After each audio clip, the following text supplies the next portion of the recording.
নমস্কাৰ শ্ৰদ্ধাৰ শিক্ষাগুৰুসকল আশা কৰোঁ আপোনালোকে ভালেই আছে গুণোৎসৱ 2025ৰ যি তিনিটা ফেজ ষ্টাৰ্ট হ'ব তাৰে প্ৰথম ফেজ জানুৱাৰী মাহৰ 7 তাৰিখৰ পৰা 9 তাৰিখলৈ চলিব আৰু এই প্ৰথম পৰ্যায়ত 11খন জিলা আছে আৰু ছেকেণ্ড ফেজত আছে 14খন জিলা আৰু থাৰ্ড ফেজত আছে 10খন জিলা গতিকে আপোনালোকৰ সুবিধাৰ কাৰণে আমি আকৌ জনাই দিছোঁ তাৰ মাজতে এটি বেয়া খবৰ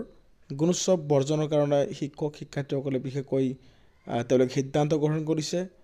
আৰু সেই বিষয়ে আমি আলোচনা কৰিম তাৰে প্ৰথম পৰ্যায়ত যিটো গুণোৎসৱ হ'ব জানুৱাৰী 7 তাৰিখৰ পৰা 9 তাৰিখলৈ তাতে বৰপেটা বজালী কৰ্মীগঞ্জ কামৰূপ কাৰ্বি আংলং কোকৰাঝাৰ লখিমপুৰ নগাঁও শিৱসাগৰ চাউথ চালমাৰা মানকাছাৰ আৰু ওদালগুৰি এইকেইখন জিলাত 7 তাৰিখৰ পৰা গুণোৎসৱ ষ্টাৰ্ট হ'ব আৰু ছেকেণ্ড পৰ্যায়ৰ গুণোৎসৱ 14খন জিলাত হ'ব বাক্সা চিৰাং চৰাইদেউ ধেমাজি ধুবুৰী গোলাঘাট হাইলাকান্দি হোজাই যোৰহাট কামৰূপ মেট্ৰ' শোণিতপুৰ তামুলপুৰ তিনিচুকীয়া আৰু ৱেষ্ট কাৰ্বি আংলং আৰু তৃতীয় পৰ্যায়ৰ গুণোৎসৱ আপোনালোকক নিশ্চয় জনা হ'ব সেয়া ফেব্ৰুৱাৰী মাহৰ 6 তাৰিখৰ পৰা 8 ফেব্ৰুৱাৰীলৈ চলিব আৰু থাৰ্ড ফেজত থকা জিলাকেইখন হৈছে বঙাইগাঁও বিশ্বনাথ চাৰিআলি দৰং জিলা ডিব্ৰুগড় জিলা গোৱালপাৰা কাছাৰ নলবাৰী মৰিগাঁও ডিমা হাছাও আৰু মাজুলী গতিকে এইকেইখন জিলাৰ গুণোৎসৱৰ কাৰণে যি গাইডলাইন ওলাইছে আপোনালোকৰ ডেটসমূহ জনা হ'ল তাৰে মাজতেই এটি ভয়ানক খবৰ কলেজ শিক্ষকৰ সমস্যা সমাধানৰ দাবীত তেওঁলোকে প্ৰতিবাদ কাৰ্যসূচী অব্যাহত ৰাখিছে আৰু প্ৰতিবাদী শিক্ষকৰে শিক্ষামন্ত্ৰীৰ সৈতে এটি বৈঠক অনুষ্ঠিত হয় বৈঠক অনুষ্ঠিত এইকাৰণে কৰা হৈছে শিক্ষকসকলৰ সমস্যা সমাধানৰ দাবীৰ উদ্দেশ্যে গতিকে গুণোৎসৱ বৰ্জনৰ বাবে কোনো শিক্ষকৰ বিৰুদ্ধে ব্যৱস্থা ল'লে প্ৰতিৰোধৰ দায়িত্ব ল'ব সংস্থাই বিশেষকৈ কাহালিপাৰা উচ্চতৰ শিক্ষা অধিকতাৰ কাৰ্যালয়ত শিক্ষামন্ত্ৰী ডক্টৰ ৰণোজ পেগুৰ আহ্বান মৰ্মে অসম কলেজ শিক্ষক সংস্থাই চৰকাৰৰ লগত আলোচনাত আজি মিলিত হোৱাৰ কথা আৰু কলেজ শিক্ষকসকলৰ বিভিন্ন সমস্যা সমাধানৰ বাবে তাতে আলোচনা কৰা হ'ব আৰু অসম কলেজৰ শিক্ষক সংস্থাৰ আহ্বান জনা গুণোৎসৱ বৰ্জন কাৰ্যসূচী সফল ৰূপায়ণ আৰু পৰৱৰ্তী কাৰ্যসূচী নিৰ্ধাৰণৰ বাবে জৰুৰীকালীনভাৱে আয়োজন কৰা কেন্দ্ৰীয় কাৰ্যনিৰ্বাহক সভা আহ্বান কৰা হয় আৰু 6 ফেব্ৰুৱাৰীৰ পৰা আৰম্ভ হ'বলগীয়া সংস্থাৰ কলেজ শিক্ষকসকলৰ দীৰ্ঘদিনীয়া সমস্যাসমূহ আজিলৈকে চৰকাৰে বিবেচনা নকৰাৰ প্ৰতিবাদত আন্দোলনৰ কাৰ্যসূচী হিচাপে আহ্বান জনোৱা গুণোৎসৱ বৰ্জন কাৰ্যসূচী সফল ৰূপায়ণৰ বাবে ৰাণী SOP জাৰি কৰিছে এই SOP অনুসৰি কলেজ শিক্ষকসকলে কেন্দ্ৰীয়ভাৱে মিছন ডাইৰেক্টৰলৈ পঠোৱা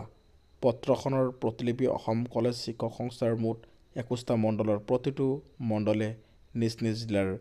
আয়ুক্ত আৰু জিলা মিছন সঞ্চালকলৈ প্ৰেৰণ কৰিব তদুপৰি কেন্দ্ৰীয় সমিতিয়ে অসমৰ সকলো ছাত্ৰ সংগঠনকে গুণোৎসৱ বৰ্জন কাৰ্যসূচী সম্পৰ্কে পত্ৰ যোগেৰে জ্ঞাত কৰিব শিক্ষক গোটসমূহে নিজৰ নিজৰ মহাবিদ্যালয়ৰ ছাত্ৰ একতা সভাৰ লগত আলোচনা কৰি তেওঁলোকক আন্দোলনৰ সম্পৰ্কে অৱগত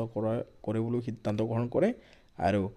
SOP অনুসৰি প্ৰতিটো শিক্ষক গোটৰ সভাপতি আৰু সম্পাদকৰ লগত মণ্ডলৰ সভাপতি সম্পাদক আৰু কাৰ্যনিৰ্বাহক সদস্যসকলে SOP প্ৰকাশ হোৱাৰ সময়ৰে পৰা যোগাযোগত থাকিব যাতে কিবা সমস্যাৰ মুখামুখি হ'লে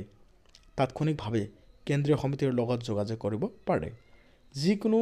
আহুকাল যুক্তি পৰিস্থিতিৰ উদ্ভৱ হ'লে গোটেই মণ্ডলক আৰু মণ্ডলে কেন্দ্ৰীয় সমিতিয়ে নিৰ্ধাৰণ কৰি দিয়া বিশেষ ব্যক্তিৰ লগত যোগাযোগ কৰিব লাগিব বুলি সংস্থাই সদৰি কৰিছে কেন্দ্ৰীয় সমিতিৰ বিষয়ববীয়াসকলক মণ্ডল অনুযায়ী নিৰ্দিষ্ট দায়িত্ব ভগাই দিয়া হয় বুলিও সিদ্ধান্ত লোৱা হয় আৰু প্ৰতিটো শিক্ষক গোটে নিজৰ নিজৰ কলেজৰ অধ্যক্ষসকলক ঘোষিত আন্দোলনৰ কাৰ্যসূচী সম্পৰ্কে অৱগত কৰাৰ উপৰিও মিছন ডাইৰেক্টৰলৈ পঠোৱা পত্ৰ সম্পৰ্কে অৱগত কৰিবলৈ নিৰ্দেশ দিছে অসহযোগৰ বাবে শিক্ষক সংস্থাৰ কোনো সদস্যৰ বিৰুদ্ধে অনুশাসনমূলক ব্যৱস্থা প্ৰশাসনৰ ল'বলৈ আগবাঢ়িলে তাৰ প্ৰতিৰোধ কৰাৰ দায়িত্ব সম্পূৰ্ণভাৱে কেন্দ্ৰীয় সমিতিয়ে গ্ৰহণ কৰিব বুলিও আশ্বাস প্ৰদান কৰিছে। এক বিবৃতিত সংস্থাৰ সাধাৰণ সম্পাদক কয় যে শিক্ষামন্ত্ৰীয়ে কলেজ শিক্ষক সংস্থাৰ আলোচনাৰ বাবে উচ্চ শিক্ষাৰ সঞ্চালকৰ কাৰ্যালয়লৈ আমন্ত্ৰণ জনাইছে আৰু প্ৰাপ্য তাৰিখ অনুযায়ী চৰকাৰে প্ৰমোচন প্ৰদান নকৰালৈ আৰু যোৱা 2023 চনৰ 8 ফেব্ৰুৱাৰীত প্ৰকাশিত কাৰ্যালয়ৰ স্মাৰকৰ সংশোধন সাপেক্ষে 29 জানুৱাৰীত প্ৰকাশ পোৱা প্ৰমোচন তালিকাত নাম সন্নিৱিষ্ট নোহোৱাকৈ ৰৈ যোৱা শিক্ষকসকলক প্ৰমোচনৰ তালিকা শুদ্ধভাৱে প্ৰকাশ নোপোৱাৰ পৰ্যন্ত প্ৰতিবাদী কাৰ্যসূচীৰ ক্ষেত্ৰত কোনো ধৰণৰ আপোচ কৰা নহয়। গতিকে শিক্ষামন্ত্ৰীৰ লগত তেওঁলোকে আলোচনাৰ মাধ্যমেৰে এই শিক্ষকসকলক প্ৰমোচনৰ ক্ষেত্ৰত যি সমস্যা পেণ্ডিং হৈ আছে সেই সমস্যা সমাধানৰ কাৰণে আলোচনা কৰিব। অন্যথা এই শিক্ষকসকলে গুণোৎসৱ বৰ্জন কৰাৰ কাৰণে সিদ্ধান্ত গ্ৰহণ কৰিছে। ৰাজ্যৰ শিক্ষাখণ্ডৰ কাৰণে এইটো এটা ভয়ানক খবৰ আৰু শিক্ষকসকল তেওঁলোকৰ ন্যায় প্ৰাপ্তিৰ বাবে গুণোৎসৱ বৰ্জনৰ কাৰ্যসূচী সিদ্ধান্ত গ্ৰহণ কৰিছে আৰু এই গুণোৎসৱৰ কোনোবা শিক্ষকসকলৰ অসুবিধাৰ যাতে সন্মুখীন নহয় তাৰ কাৰণে তেওঁলোকে SOP আৰু গাইডলাইন বান্ধি দিছে। সেইমতে কিবা সমস্যা হ'লে তেওঁলোকে ওপৰত পৰ্যালোচনা কৰিব লাগিব আৰু মিছন ডাইৰেক্টৰলৈও তেওঁলোকে পত্ৰযোগে কথাটো অৱগত কৰে। গতিকে এই শিক্ষকসকলৰ সমস্যাটো সমাধান হোৱাৰ কামনাৰে আৰু তেওঁলোকৰ প্ৰমোচন অতি সোনকালে হৈ যাওক তাৰে কামনাৰে আজি ভিডিঅ'টো আমি ইমানতে সামৰণি মাৰিছোঁ। শ্ৰদ্ধাৰ শিক্ষাগুৰুসকল,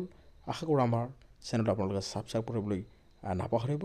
ভিডিঅ'সমূহ লাইক আৰু শ্বেয়াৰ কৰিবলৈ নাপাহৰিব। ধন্যবাদ।